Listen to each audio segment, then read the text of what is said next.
ایک آخری بات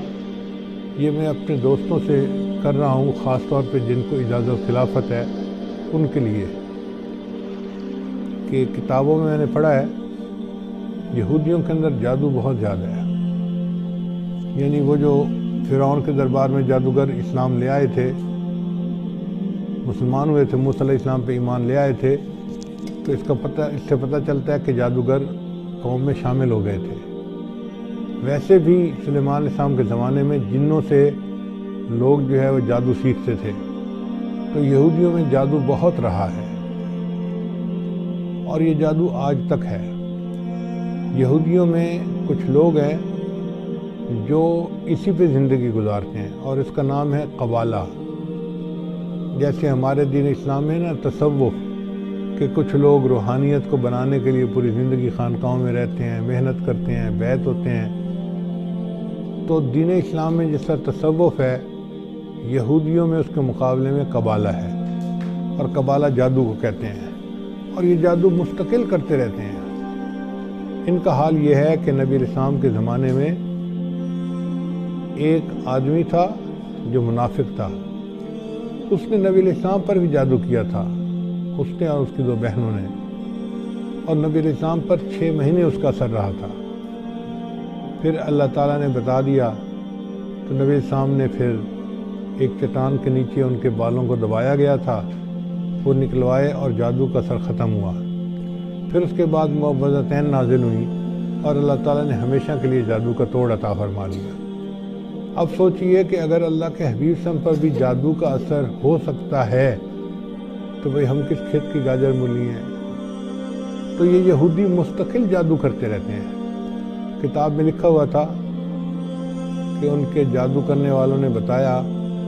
کہ جب خلافت عثمانیہ کو توڑنا تھا تو ایک ایسا یہودی تھا کہ جس کو مستقل انہوں نے جادو کے لیے بٹھا دیا تھا۔ جب تک خلافت عثمانیہ ٹوٹ نہیں گئی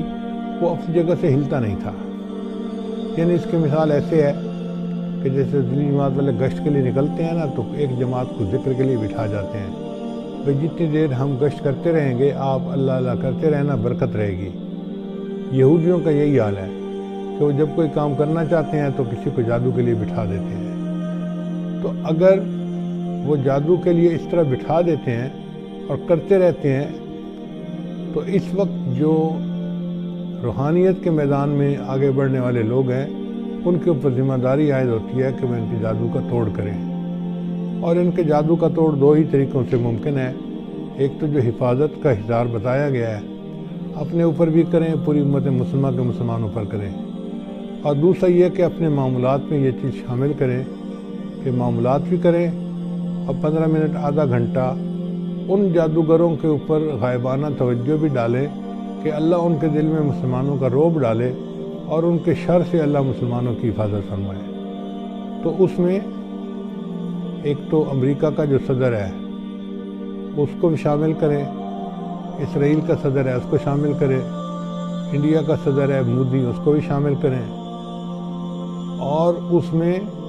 سارے اسرائیل کے یہودیوں کو اور ان کے خاص طور پہ جو قبالہ کے جو لوگ ہیں ان کو شامل کریں، تاکہ ان کے دلوں پر اللہ تعالیٰ مسلمانوں کا رعب بٹھائے